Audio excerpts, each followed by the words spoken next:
everyone. In the today's session, we are going to discuss on the chapter carbon and its compounds. Yes, carbon is such a versatile element. Yes, carbon is such a versatile element that we do find its applications in every field. So, what are the concepts that we are going to study in this chapter? We are going to study about the bonding in carbon, how carbon will form bond with other elements or itself, and we are going to study its versatile nature because of its nature that it is able to form huge number of compounds. Then we are going to learn about the saturated and unsaturated carbon compounds. Then nomenclature of carbon compounds means how do we name the compounds of carbon with a certain set of rules. Then we are also going to study the chemical properties of carbon compounds. And at last, we are going to study some important carbon compounds, that is ethanol and ethanoic acid. We are going to study the uses and properties of these two compounds.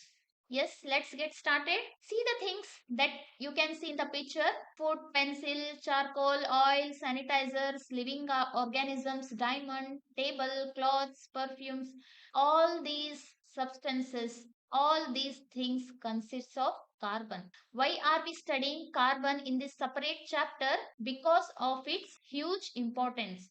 It can form several number of compounds. It can form thousands of compounds, lakhs of compounds because of its versatile nature. When you see living organisms, we have carbon in our body. We do have proteins, lipids, we have fats. All these are made up of carbon. They contains carbon also. Then when you see the things like sanitizers, books, cloths, diamond, what are these? They consist of carbon. When you see diamond, it consists of carbon only. It is not a compound. It consists of only the carbon atoms. When you think of table, chair, which are made up of wood, that also consists of carbon. Then soaps and detergents that we use in our daily life, they also consist of carbon. So there are innumerable number of compounds that carbon forms, because of which it has its own importance. Okay, in this chapter only we are going to understand its versatile nature. Carbon is an element, that too it is a non-metal. It is a non-metal. In carbon, the atomic number is 6. The atomic number of carbon is 6. Then we can write its electronic configuration here. Electronic configuration of carbon is 2, 4, which means 2 electrons are present in K shell, 4 electrons are present in L shell. Yes, and one more important thing, and where do we find this carbon? About 0.02% of carbon is found in the Earth's crust in the form of minerals. Yes, Earth crust contains about 0.02% of carbon, and about 0.03% of carbon is found in the form of carbon dioxide that is present in our atmosphere. Yes, it is present in the form of carbon dioxide, and in spite of this small amount, it has got its own immense importance. You can see here carbon atom has electronic configuration 2, 4. Means in the outermost shell it is having 4 electrons. According to the octet rule, what we have, it should have 8 electrons in its outermost shell so that it will become stable. All the elements in the nature, they tend to have the electronic configuration of the nearest noble gas, means they tend to have the outermost shell to be completely filled. Now you can see here carbon is having 4 electrons, but it needs 4 more electrons to get complete octet. Yes, then it shows that it will form bond with other compounds. Yes, it will form bond with other elements in order to complete its shell, outermost shell. Okay, let us see how does the bonding takes place in carbon. As I have already said that it is having 4 electrons in its outermost orbit. Then how can it become 8 here? Either by gaining 4 electrons, it can be stable by gaining 4 electrons so that it will become 2, 8. Or there is one more possibility that it can lose these 4 electrons to become stable. That is, it will be having duplet electronic configuration. That is, if it loses electron, it will get 2 electrons. Means if these electrons are removed, then the outermost shell will be K shell. It will be having 2 electron, which is completely filled, because K shell can occupy only 2 electrons. So it will have stable duplet configuration. Okay, let's see how it goes. How does a bonding in carbon can takes place? It could gain 4 electrons to become, yes, in the previous chapter we have seen that the elements tend to lose or gain electrons in order to get the stable electronic configuration. Yes, you have seen in the case of NaCl, sodium was having 1 electron in its outermost orbit, so it loses 1 electron in order to become stable. And chlorine, it is having 7 electron in its outermost orbit, so it was having tendency in order to gain 1 electron. So there was a bond formed between these two by complete transfer of 1 electron from sodium to chlorine. Now, carbon can also do the same thing here. It can gain 4 electron in order to become carbon anion. Yes, if it gains 4 electrons, then the number of electrons that will be carbon having is 10 electrons. Yes, but count the number of protons here. It is same as that of earlier. Yes, we are not changing the number of protons. When the elements form bonds, that is when the atoms participate in bonding, there is no change in the number of protons. So it is having 6 protons only. Atomic number of carbon is 6. It is having 6 protons and 6 electrons. Suppose if it gains 4 electrons in order to become stable, what happens? It will be having 10 electrons. But it would be difficult for these 6 protons to hold on 10 electrons. Yes, so the carbon atom will not gain 4 electrons, as it is difficult to hold 10 electrons instead of 6. Initially it was having 6 electrons, but if it gains 4 more electrons, then it will become 10 electrons. So it is difficult for this protons to hold 4 more electrons, that is total 10 electrons. So it is difficult protons to hold 6, that is 10 electrons. So carbon atom will not form C4 minus anion. Yes, and is there any possibility of losing these 4 electrons? Yes, it is having electronic configuration, as we know. Carbon is having electronic configuration 2, 4. Now the first possibility cannot happen, that is it cannot gain 4 more electrons. It is not possible. And let us check whether can it lose these 4 electrons and become the stable duplet that is nearer to the noble gas, that is helium.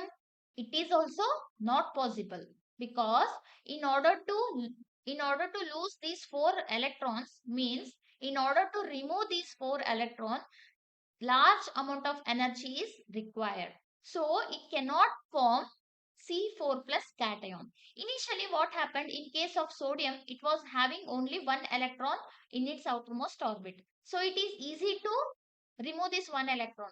Even if it is having 2 electrons, in case of magnesium, it is having 2 electrons. It is also easy to remove these 2 electrons in order to form stable octet. But carbon is having 4 electrons in its outermost orbit. It is not that much easy to remove these 4 electrons. Large amount of energy will be required. So it is not stable. Hence, what happens? It will not form C4 plus cation. What is the another possibility here? It could lose 4 electron to form C4 plus cation. But large amount of energy is required to form C4 plus cation. That is to remove 4 electrons from each carbon atom. So these two possibilities are also not possible. It is not possible to form either anion of carbon and cation of carbon. Then what is the possibility that is left which can be useful for bonding? It is true that it should form bond with other elements in order to get stable octet. How does this happen then? There is a possibility that carbon will share its 4 electrons with other elements or even with itself. If it shares 4 electrons, what happens?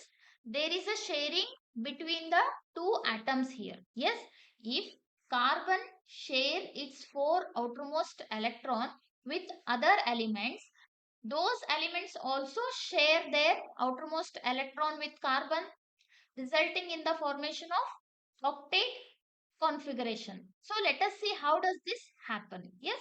So carbon overcomes this problem by sharing the valence electrons. You are going to now understand how the sharing of electron takes place in carbon.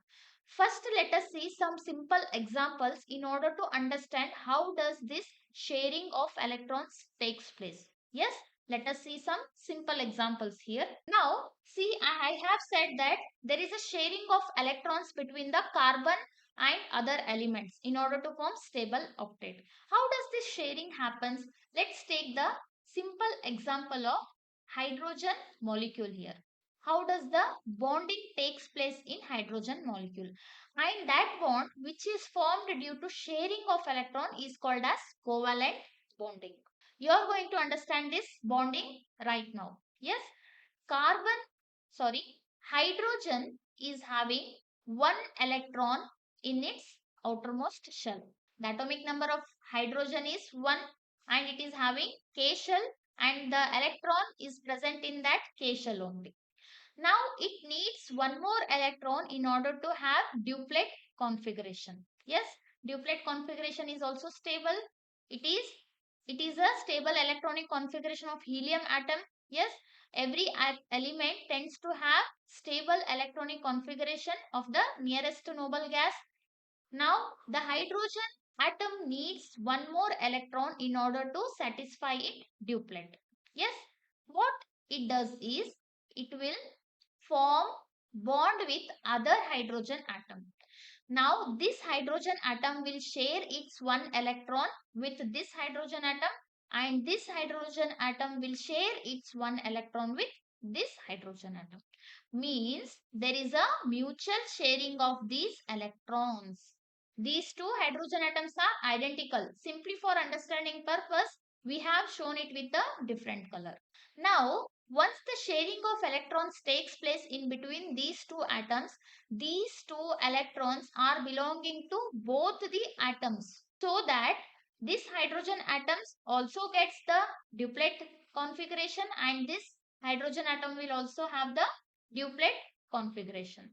Means this hydrogen atom is also having 2 electrons here and this hydrogen atom is also having 2 electrons here. So that the configuration is satisfied. Yes, so that they are become stable now. In this way hydrogen molecule is formed. Let us see few more examples and remember that the bond that is formed between them is called as covalent bond. Means here there is a mutual sharing of electrons between these two atoms. That type of bond is called as covalent bond. And if each atom shares one electrons towards with other atom, then there is a formation of single bond here. Yes, and there is also possibility of formation of two bonds. We will see this. Now let us see how does this covalent bonding occurs in oxygen molecule. Yes, see here the atomic number of oxygen is 8 and it has electronic configuration 2 6, means 6 electrons are found in the outermost shell. Now this oxygen atom needs 2 more electrons in order to become completely filled. Yes, I can represent this as oxygen atom and it is having 6 electrons in its outermost shell. These are its 6 electrons. This is another oxygen atom. It is also having 6 electrons in its outermost shell. Now what happens? Each oxygen atoms need 2 more electrons in order to become stable. So what they do is they will share 2 electrons with other oxygen atoms. Yes, this oxygen atom will share these 2 electrons with this oxygen atom and these 2 electrons are shared by this oxygen atom. So that each oxygen atom will get 8 electrons for their outermost shell. Yes, the bonding takes place as like this. See here, these 4 electrons, they are belonging both to oxygen atom. They are belonging to both the oxygen atom. Now count the number of electrons that each oxygen gets. 1, 2, 3, 4, 5, 6, 7, 8. And for this oxygen atom also 1, 2, 3, 4, 5, 6, 7, 8. 7, 8. Yes, so each oxygen atom now has got 8 electrons in their outermost shell. So this results in the formation of O2 molecule. Now it is O2 molecule. And when they are sharing one electron with other atom, there is a formation of one bond. If it is sharing 2 electrons, means a pair of electron, then it will be having 2 bonds. So oxygen molecule has double bond. Why it is having double bond? Because each oxygen atom has shared a pair of electron. In the earlier case, that is hydrogen, it was sharing only one electron. So one bond is formed here. In this case, 2 electrons are shared by each oxygen atom, so that the bond will be double. This is the representation of bond. How do we represent bond? By a single line. Now this O2 molecule is having 2 bonds. In case of hydrogen, it is having only one bond. Yes, this bond is called as covalent bond. What is covalent bond? The bond that is formed by the mutual sharing of electron. Why do we call here sharing? Because these electrons are belonging to both the atoms. In the previous case, that is in case of ionic bonding, there was complete transfer of electron from one element, that is from one atom to another atom. Whereas in case of oxygen molecule that is formed by the covalent bond, here there is a sharing of electrons. So this bond is called as covalent bond. Yes. Now let us see one more example here. Chlorine molecule. What is the electronic configuration of chlorine molecule? It is 2, 8, 7. How many electrons does each chlorine atom need in order to form stable? It needs 1 electron. Yes. We can represent its configuration, that is its valence shell electrons as 1, 2, 3, 4. We can represent the outer shell electrons as 1, 2, 3, 4, 5, 6, 7. And in case of another chlorine atom, 1, 2, 3, 4, 5, 6, 7. See here, in both the case, each chlorine atom needs 1 electron to form stable octet. So what they do is, they mutually share their electron. Each chlorine atom share 1 electron, so that there will be a pair of electrons between these 2 atoms. This results in the formation of covalent bonding. How do they form bond here? Chlorine, they will share each electron. Now see here, the shared pair of electrons are belonging to both the chlorine atoms. Now count the number of electrons here. 1, 2, 3, 4, 5, 6, 7, 8. 1, 2, 3, 4, 5, 6, 7, 8. Yes, so these 2 electrons are belonging to both the chlorine atoms. So it is called as covalent bonding. Now we can represent this bond as Cl, Cl. As there is sharing of 1 electron each between these 2 chlorine atoms, there is a formation of a single bond here. Next, let us take another example here. Nitrogen molecule. What is the electronic configuration of nitrogen here? Electronic configuration of nitrogen is 2, 5. Means the atomic number is 7. Yes, nitrogen is having atomic number 7. Now, how many electrons does the nitrogen atom needs in order to become stable? It needs 3 electrons.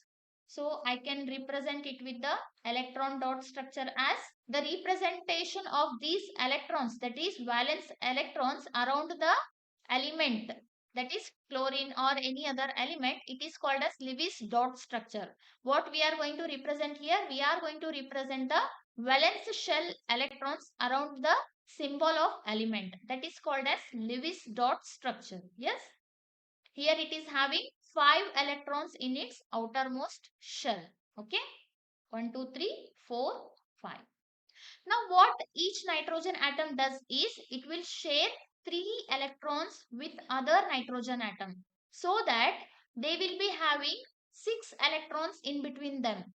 All these 6 electrons are belonging to both nitrogen and this nitrogen.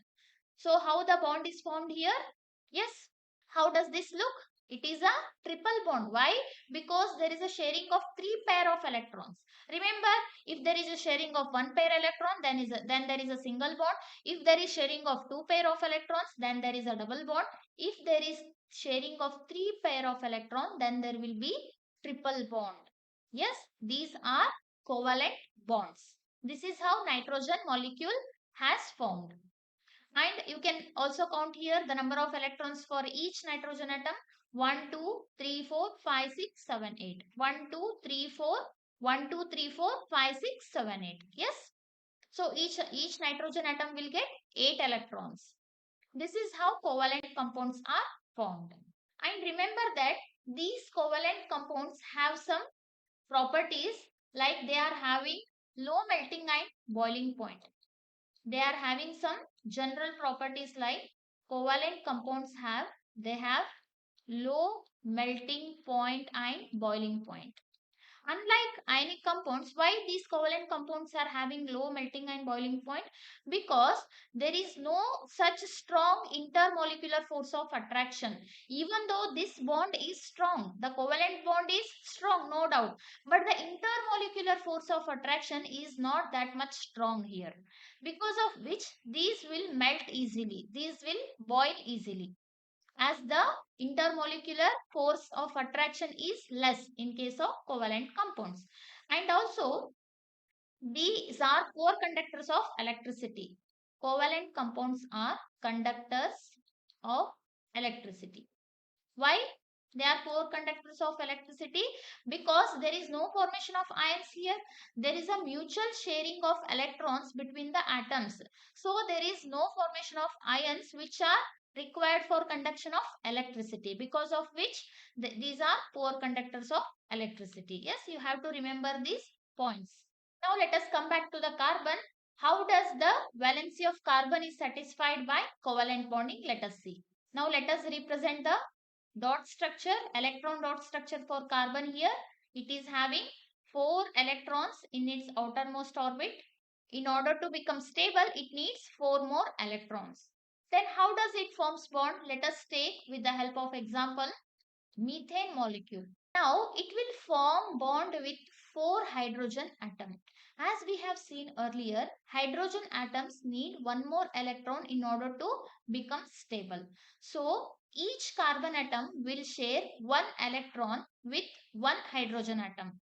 So it will share its 4 electrons with 4 different hydrogen atoms. Yes, this is hydrogen atom. It is having 1 electrons in its outermost shell.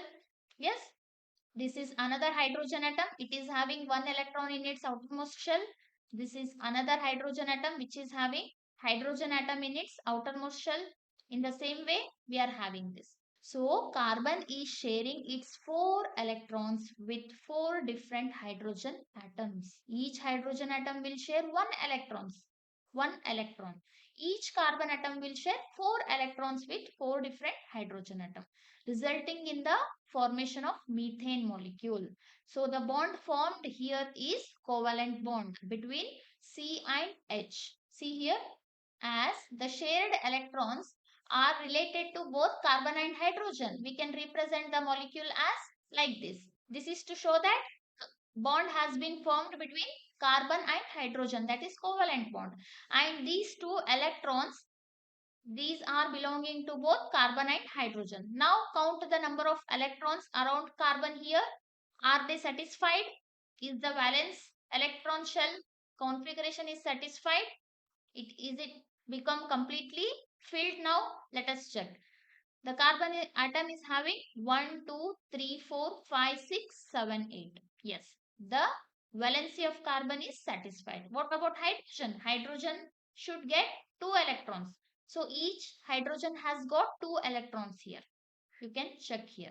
So the valency of carbon is satisfied, and also hydrogen. This is CH4 molecule. And we can also represent it with the help of bonds as like this. Each bond represent that there is a sharing of one pair of electron between these two atoms. Okay. Now let us see the allotropy of carbon. Allotropy is the property by virtue of which an element can exist in more than one form. Yes, allotropy is the property an element can exist in more than one form. What does this mean? The same element is going to exist in different forms.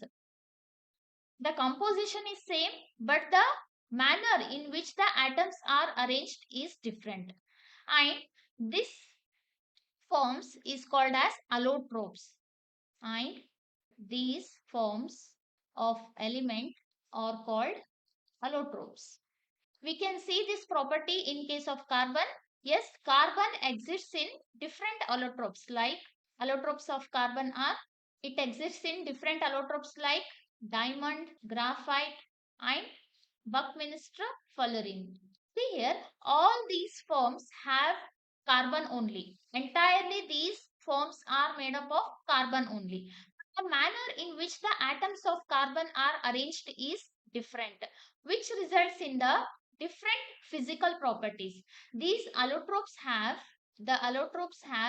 different physical properties. Yes, but they have identical chemical properties as the composition is same in all the forms. They are having the single element. They are not bonded to any other elements there, because of which the chemical identity is same. The chemical properties are same. See here, in case of diamond, each carbon atom is bonded to 4 different carbon atoms. Yes, like this. This is one carbon atom. It is bonded to 4 other carbon atoms. And in turn, this carbon atom is bonded to 4 other carbon atoms. And this carbon atom is bonded to 4 other carbon atoms. In this way, the carbon atoms are arranged in the three-dimensional structure. Each carbon atom is bonded to 4 other carbon atoms such that there is a formation of network. There is a three-dimensional structure that is formed, and the bond between them is covalent bond. Yes, the bond between them is covalent bond here. These atoms are tightly packed in the three-dimensional structure, giving them the crystal structure. They have definite geometrical structure, because of which this will give hardness to diamond. Have you seen diamond? It is very hard substance. In nature only, this is the hardest substance that we have got. This hardness is due to the pattern of arrangement of these carbon atoms. These carbon atoms are involved in the formation of three-dimensional structure, three-dimensional network that is very strong. The bond between the carbon atoms is very strong, giving them a very hard structure. Yes, what about the physical properties of diamond? Diamond is colorless. Yes, it is colorless.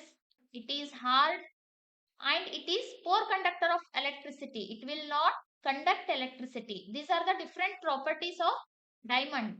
It is poor conductor of electricity. And here we can see each carbon atom is bonded to 4 other carbon atoms, giving them three-dimensional geometrical structure, resulting in the formation of crystal. Yes.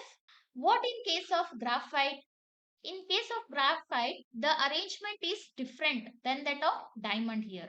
Here, each carbon atom is bonded to 3 different carbon atoms. Each carbon atom is bonded to 3 other carbon atoms. Atoms forming hexagonal rings.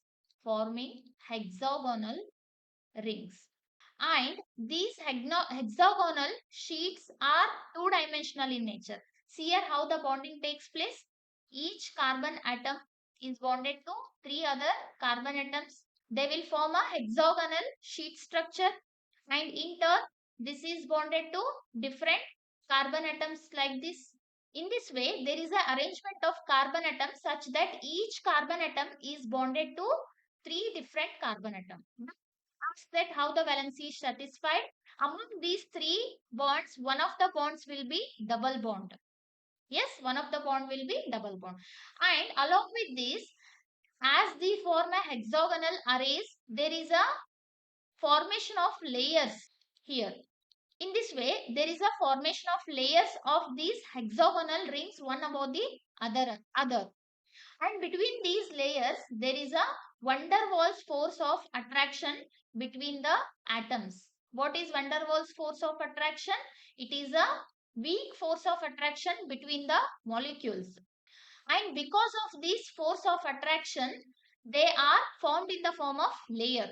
Between these layers, there is some space because of which the layers will slide over each other. And between these layers, there is again a force of attraction which is weak, that is called as van der Waals force of attraction. And because of this van der Waals force of attraction, these layers are connected to each other, and the space that is there in between these layers, it causes the slippery nature of this graphite. You might have seen graphite is slippery, it is used as a lubricant. Yes, and you might have also seen that it is used in making lead pencils and all, because it is slippery due to the presence of some space between these layers as the layers slide over each other. And also you might have seen that this is a good conductor of electricity. We have studied in the chapter 3. This is an exception. When we were studying about the properties of non-metals, usually non-metals are poor conductors of electricity. Even diamond is also poor conductor of electricity, but graphite, it is a good conductor of electricity, because you see here the fourth electron that is involved in the pi bonding, it is free, and that electrons of each carbon atom can easily move between these spaces, and it is available for conduction. Why does the substance conduct electricity? It is due to the availability of free electrons or free ions. Here there are no ions, but there is a free electron. The fourth electron that is free to move between these layers. This results in the good conductivity of graphite. Yes, what are the properties that we can see? Graphite is slippery, it is good conductor of electricity, and you have also seen that each carbon atom is bonded to three other carbon atoms, and the bond between them is covalent bond. These hexagonal rings, they form sheet-like structures. It is a two-dimensional sheet-like structure, and there is a force of attraction between these two sheets. Not only these two, there will be many number of sheet-like structures in this allotrope, and these layers are held together by van der Waals force of attraction. The layers of carbon rings, that is hexagonal carbon rings, are held together by van der Waals force of attraction. What is this van der Waals force? It is a weak force of attraction between the molecules. Yes, this is about the graphite. As there is different arrangement between the carbon atoms, it will change its physical property. Now only you have seen that diamond is a very hard substance. Why is that hardness? It is due to the closely packing of these carbon atoms with four other carbon atoms, resulting in the formation of network, and it is very hard to break those bonds, because of which it is having hardness. And in case of graphite, you see that each carbon atom is bonded to three different carbon atoms, forming a hexagonal rings, and the sheet-like structure that is formed between these uh, and the sheet-like structure that is formed have van der Waals force of attraction with other layers, and because of the space between them, they slip. They show the slippery characteristic. Yes, this is about the graphite. Now let us see about the Buckminster fullerene. Another one form of allotrope is Buckminster fullerene. It is also class of carbon allotrope. It is also another class of carbon allotrope. Now we are understanding what is this allotropy. Here we are having the same element carbon, but the arrangement of this carbon atom is completely different. Yes. And the first fullerene that was identified was C60. Yes, the first fullerene discovered was C60, means it is having 60 carbon atoms. And these carbon atoms are arranged in the form of football. The carbon atoms are arranged in the form of football. And some of the carbon atoms will form pentagonal structure, some of the carbon atoms will form hexagonal structure. And this results in the formation of a football like structure there. Yes, like some of them will form hexagonal rings and some may form pentagonal rings also. See here, the carbon atoms are arranged to form some of the pentagonal rings like this only. 5 carbon atoms are there and some may have 6 carbon atoms to form hexagonal ring. So this fullerene that was identified as C60, it was having 60 carbon atoms which were arranged both in the pentagonal ring and hexagonal ring to form a football like shape. Yes, and it was named fullerene because this was resembling the geodesic dome of designed by US architect Buckminster Fuller. This was resembling the geodesic dome that was designed by the US architect Buckminster Fuller. So it is named after him. It is also a class of carbon allotrope where this all the atoms are made up of carbon only. It is containing only the carbon element. So it is an allotrope of carbon. Actually, it is been recently discovered. Still, the research is going on about this class of compounds. Yes. Let us solve some questions on electron dot structure. This concept is very important. Question may be asked in your examination to write the electron dot structure of some molecules. So you must have knowledge regarding this. Yes. In order to solve such type of questions, you should know the valency of each element there. Yes. Now first let us see the first question here. Write the electron dot structure of carbon dioxide. For this we should know the valency of carbon and oxygen. Yes. Atomic number of carbon is 6. How does we represent electronic configuration? 2, 4. And what about atomic number of oxygen? It is 8. We represent its electronic configuration as 2, 6. You can see here carbon needs 2 electrons. Sorry, carbon needs 4 electrons in order to have complete octet. And oxygen needs 2 electron in order to have complete octet. Let us represent the covalent bond with the electron dot structures. Carbon is having 4 electrons in its outermost orbit. 1, 2, 3, 4. And each oxygen atom is having 6 electrons in its outermost orbit. 1, 2, 3, 4, 5, 6. Another oxygen atom. 1, 2, 3, 4, 5, 6. Now see here, if oxygen shares 2 electrons with carbon atom, then its valency will get satisfied. 1, 2, 3, 4, 5, 6, 7, 8. And the same with other oxygen atom. 1, 2, 3, 4, 5, 6, 7, 8. And if carbon shares 2 electrons with each oxygen atom, then it will get 8 electrons. See how the bond is formed here. You can count the number of electrons for each atom. For oxygen atom, see here 1, 2, 3, 4, 5, 6, 7, 8. For carbon 1, 2, 3, 4, 5, 6, 7, 8. For another oxygen 1, 2, 3, 4, 5, 6, 7, 8. So the number of bonds formed between the carbon and oxygen will be 2 here, as oxygen and carbon have shared 2 pair of electrons. So the number of bonds that is formed here is 2. So how to represent the molecule with the electron dot structure? See, there is a formation of 2 bonds with oxygen, and here also there is a formation of 2 bonds with oxygen and the remaining electrons. This is the electron dot structure for CO2 molecule.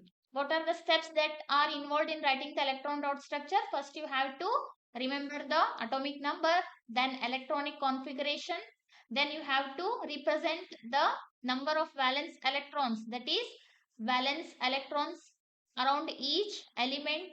Then you have to show the bond formation so that when the bond is formed, The both electrons are belonging to both the atoms. Yes.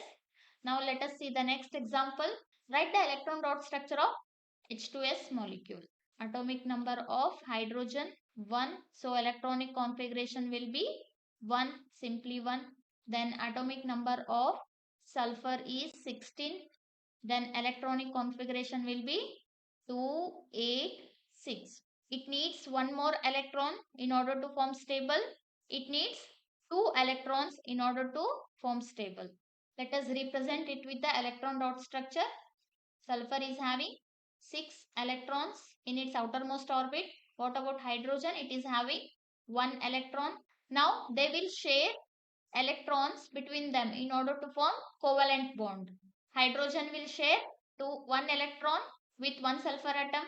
Each hydrogen atom will share 1 electron with the sulfur atom, and sulfur atom will share 1 electron with each hydrogen atom. Yes. Now count the number of electrons around each element now. Hydrogen 1, 2. Yes, it is satisfied. Now sulfur 1, 2, 3, 4, 5, 6, 7, 8. Yes, the valence is satisfied.